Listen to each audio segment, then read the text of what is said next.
Alam niyo ba na meron na namang bagong bukas na coffee shop dito sa Antipolo? Actually, ito yung paborito kong coffee shop na mula pa sa Baguio.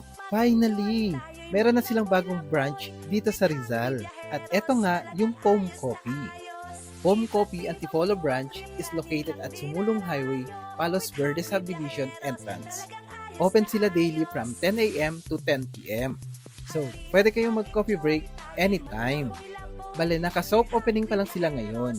Kaya may mga ilang food and drinks na unavailable pa.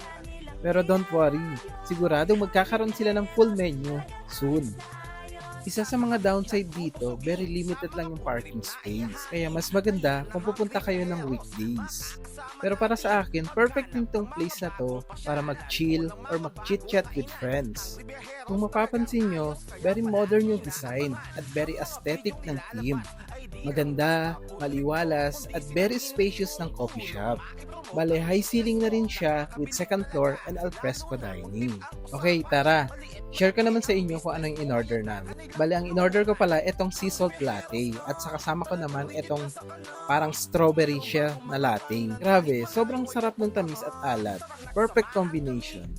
So kung magtatanong kayo kung paano pumunta dito, pwede kayo mag-LRT tapos baba kayo ng LRT Antipolo Station.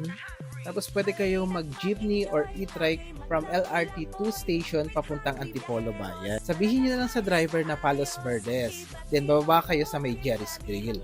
Tapos konting lakad na lang paakyat, then you'll see the Foam Coffee. Pero huwag kayong masyadong mag-expect na overlooking ito.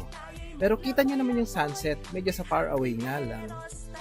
Overall experience, nag-enjoy naman ako at satisfied din ako. Hindi siya yung katulad sa mga ibang coffee shop na puro aesthetic lang.